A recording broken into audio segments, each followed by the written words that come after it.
Okay, welcome back to the new recording of week 3, accelerated development. Since the audio was completely useless on the first copy uploaded, and this is actually taking me another 4 or 5 attempts to actually get it to recognise my headphone microphone, but here we go. So there's going to be a little bit of overlap on the previous lecture. Recap, but go into a little bit more depth on some things we touched upon. Now, obviously, human impacts are accelerating. They've accelerated since the mid-19th, early 20th century, and the main cause behind our accelerating impact on the environment, the planet, is driven by population growth. There's just too many humans. The more of us there are, the more resources we need. Basic resources like water and food, and then, of course, our technological resources requiring more energy usage, more electricity obviously, and manufacturing and modern technologies need new mining, new materials. More people need larger areas turned over to farming or more efficient farming. We eat more fish, which is endangering fish. We factory farm animals. I mean, you can go on. So population is the main driver behind this, and that goes hand in hand with our effects on the environment and possibly global warming, if that can be proved. So we create impacts on the environment generally, as we've spoken about earlier, and split the environment down into the sea. So we adversely affect the fish, the quality of the water, the temperature of the water, the algae. We get algae blooms and that beginning to appear. Sea levels, apparently you can affect those. On the land, we're causing erosion. We've seen storms on the telly where they've been eroding away the nice rich houses right on the coast, but we're causing erosion inland through mudslides, etc. Erosion also happens for desertification. So look at America, the Midwest in the 1930s, very fertile land for farming. They over-farmed it and it turned into desert. Deforestation, chopping down the trees, that's not just happening in the Amazon, in Asia, it's happening all over the place. It's destroying the habitat of animals. It's also creating drastic changes to the topography and the water cycles in those areas when the trees go. The trees take a lot of water off and they bind the soil together really well. Chop them down and you can start getting floods, mudslides, etc. We obviously dump our waste on and in the land, and it also goes into the sea. Things that do not biodegrade, like babies' nappies, they could still be in the ground 5,000 years from now. General pollution, habitat destruction, as I said. We're driving animals out of their normal habitats and areas, and we're driving many of them close to extinction. People, too many people are causing problems with too much housing and farming, and we're degrading the quality of the water on the land in the rivers and streams and lakes. In the atmosphere, air quality, we know about the carbon we're putting in there, the sulphur that converts into acid rain, the ozone. We created a hole in the ozone layer in the 80s, 90s onwards. That was due mainly to the CFCs coming out of spray cans, refrigeration units. We can affect the weather, greenhouse effect, trapping heat close to the surface of the planet, and pollution, and then biodiversity. So very important to us. The number of species of plants are falling, animals are going extinct, insects are going extinct, and it's important to remember that quite a lot of our advances and drugs have come from plants or animals, and we suspect there's many cures out there that we just don't know about yet. We don't know all the species on the planet at all. So turning to the sea in more detail, there's 18 seas. The largest is the Pacific, which is nearly 11 kilometers deep at its deepest point. The smallest is the Baltic Sea, which is only 421 meters deep, so it's tiny. There's around about a billion people worldwide that rely on food from the sea as their main source of protein, subsistence for fishermen, etc. Waste and pollution into the sea. We chuck solids in, plastic bottles, plastic bags, turns into microplastic as we discussed. Rubbish, just general rubbish, gets washed into the sea or dumped in the sea. Ships throw rubbish over into the sea. Then of course there's shipwrecks. They sink, they've got some cargo or something on them, that's going to leach out into the sea, together with all their fuel, which is normally diesel oil. That will leach into the sea. And of course there's the waste that we dump on purpose. Normally a radioactive waste. Chemicals, untreated sewage goes straight into the sea. And that means everything that you flush down the toilet and the sinks goes into the sea. Not all sewage treatment plants are of the same standard. Back in the mid to late 60s, early 70s, there was a slight problem in the UK, and I think it occurred in a few other countries. The contraceptive pill had been brought in. All the women were using the pill. Of course, it goes through their body and goes out through the toilet.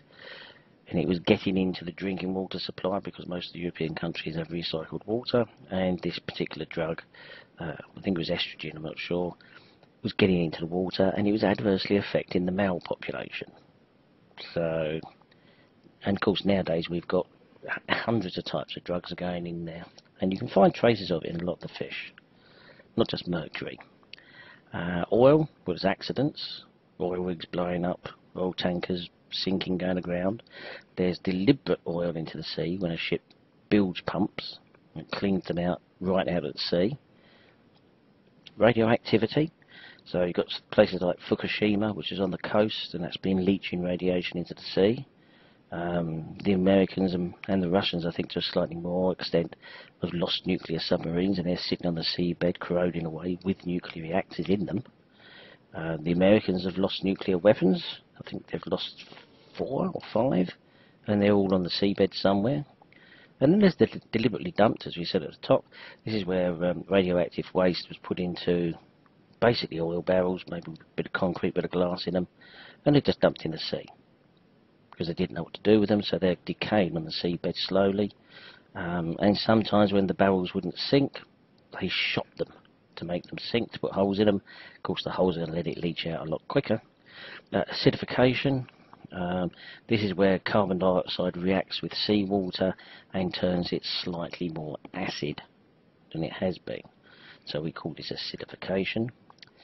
Since the Industrial Revolution, the pH of surface ocean waters has dropped by 0.1 of a pH unit, which is actually 30% increase in acidity. That's a lot. So organisms that produce a calcium carbonate shell or skeleton, which are most crustaceans and coral reefs, are quite badly impacted by this acidification. According to National Geographic, the oceans are warmed by 0.1% over the 20th century. 20th century finished 17 years ago. The warming has occurred on what we call the surface to a depth of about 700 metres. And guess what? That's the zone where most of the marine life thrives, as we say. Krill, the tiny, tiny little, I don't know what you'd call them, they look like teeny prawns. They don't produce so well when the water gets warm. That reduces their numbers, which has a cascade effect on everything else in the sea that eats them, and most things in the sea eat them, from whales to dolphins. When water heats up, it expands. Can lead to a bit of sea level rise.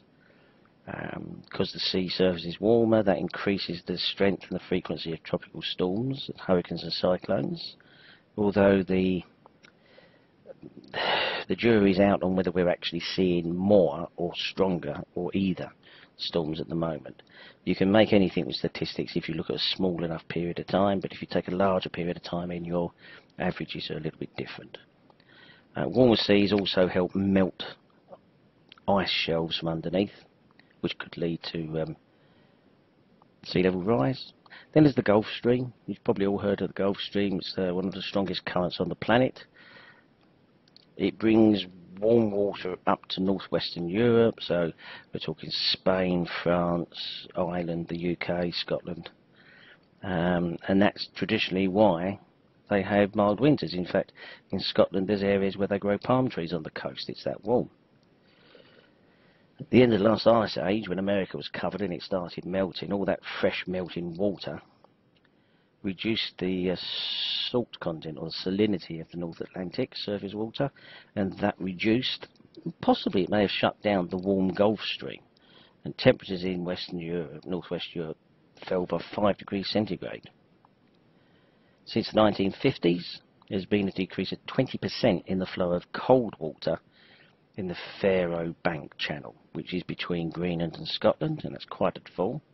The IPCC believe it's likely the Gulf Stream will slow down during this century, but unlikely it's going to have a large abrupt transition or stop.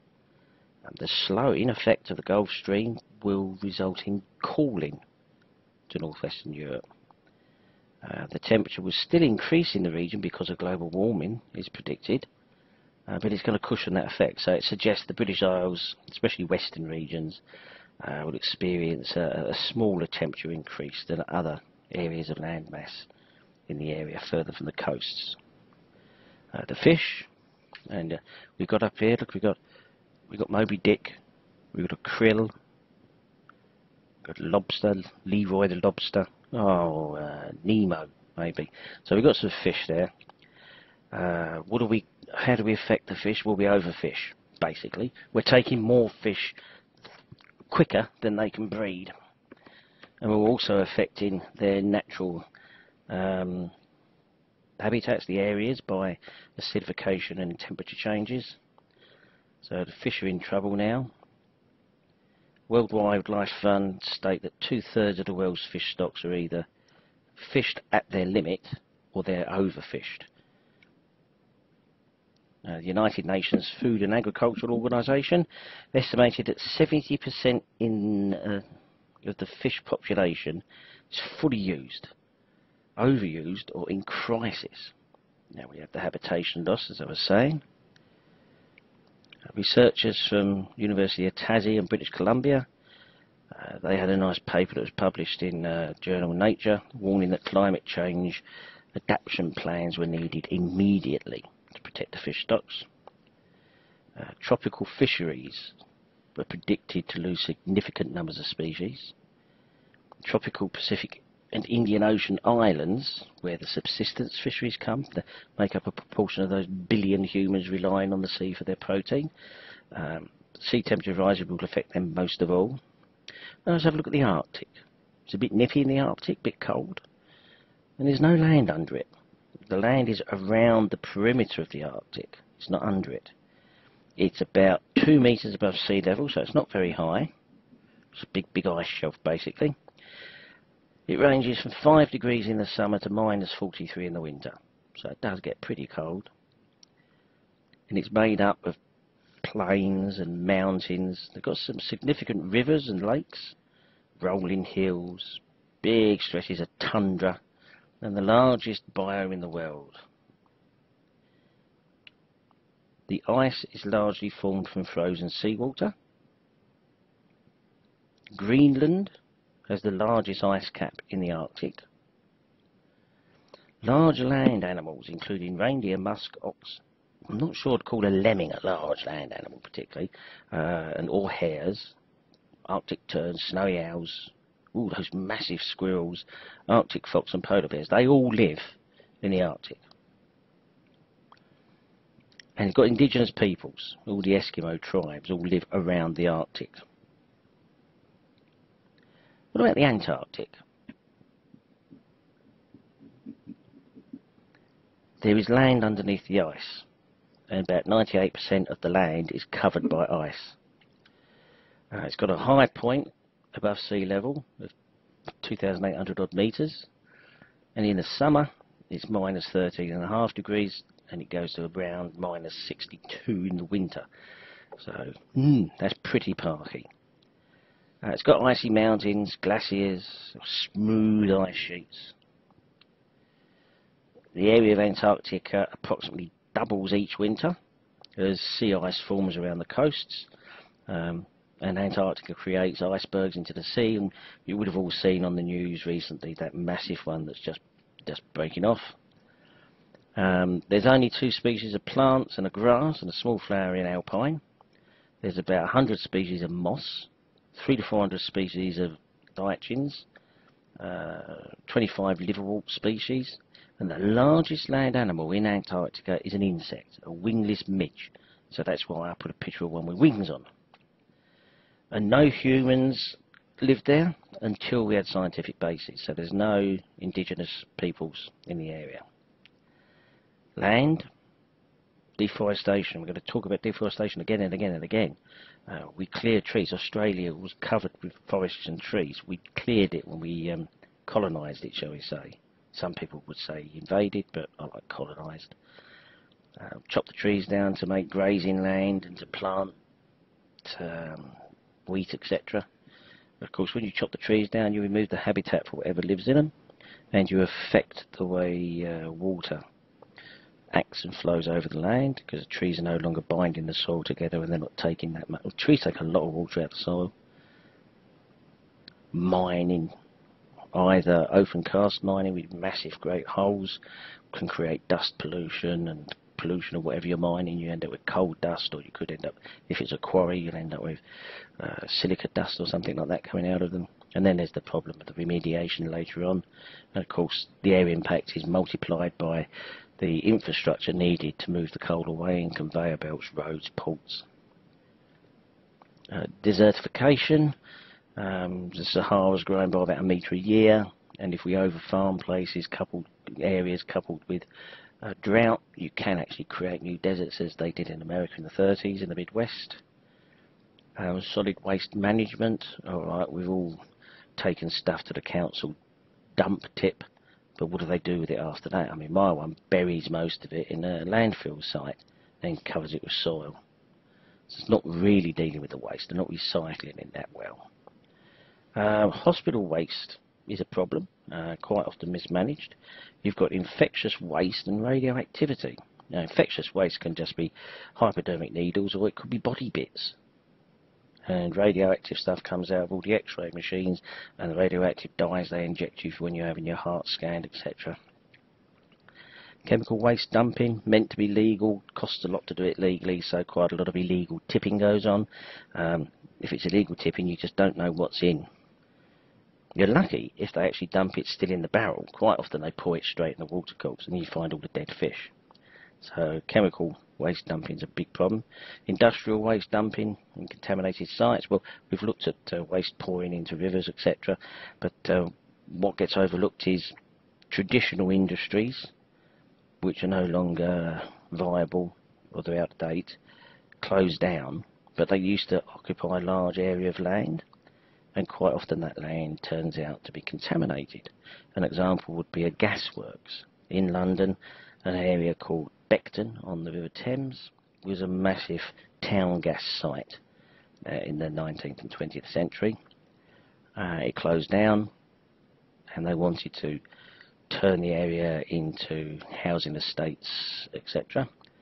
But the soil was so contaminated with everything you could think of, really.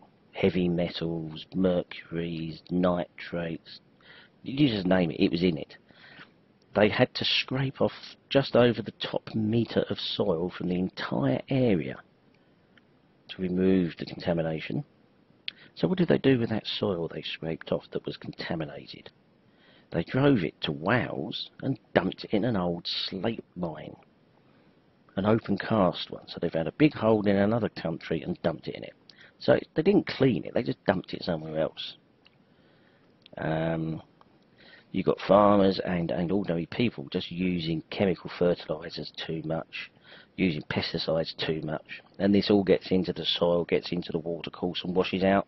Eventually gets to the sea, where you get these algae explosions.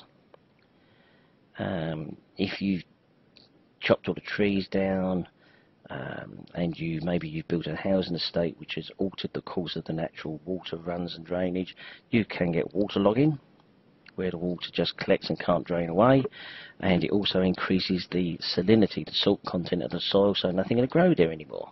You might be able to get a mangrove to grow there, but not much else. And the other thing, we all go to the supermarket, we all get the plastic bags, and then we throw them away, and they don't actually biodegrade. A lot of the foods we've got nowadays are all wrapped up in little packets, and they're over packaged. You could get away with using just paper or cardboard, but they don't. They use plastics. The atmosphere.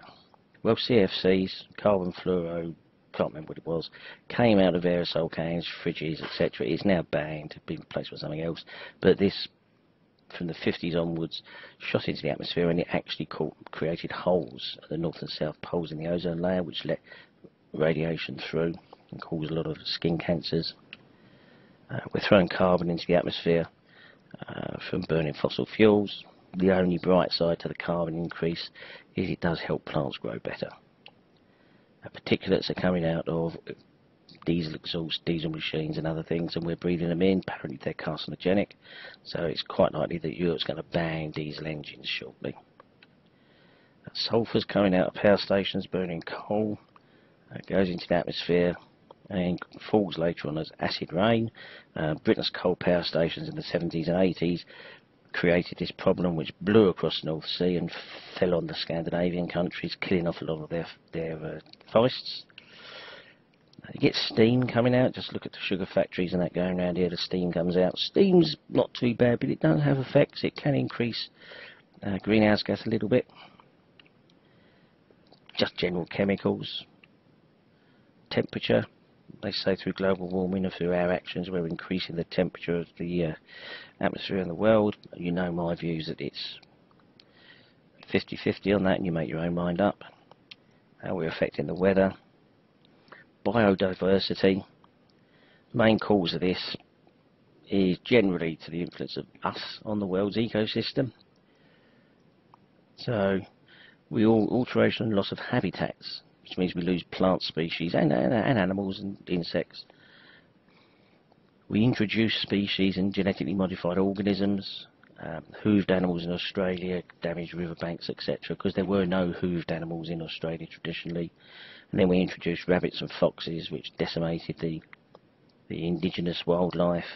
And when we did try to do it for a good reason, cane toads, I thought, oh, I know, we got these cane bug things eating the sugar cane. Let's bring in cane toads that eat them. Well, that makes a good idea, doesn't it, really? Except the bugs live at the top of the sugar cane and the toads live on the ground, so they didn't meet. You know, we know they're a problem to all the animals now. Pollution gets into the system. It could be pesticides, fertilizers, etc., but it does have effects on the population of animals and people. Climate change obviously has all the effects of removing habitats, etc., pushing animals and plants close to extinction in places. Obviously we over-exploit everything, so we overhunt, overfish, overgrow things for farms without any consideration. There is a great risk to food security. About 80% of human food comes from roughly 20 basic plants. And if any of those get into trouble, whoa. And 80% of our drugs originally come from naturally derived sources like plants and insects, animals. And it's estimated that 25% of mammals, and don't forget we're a mammal, you know, could be extinct within 20 years of the way we're going. So if you've got any questions on this one, then feel free to put them in the Q&A forum so everybody can see. And I notice you're using that really well now and you're all helping each other. I've learned a couple of things from a few links that people have found as well, so it's fantastic you carry on doing that. Finish with one of my photos again, just to show what a lovely oil treatment plant can look like if it's well looked after. And there's obviously no pollution or any problems going on there, is there? I wonder where that goes. So that's it for this week. I'll put this one up and I'll start on week 4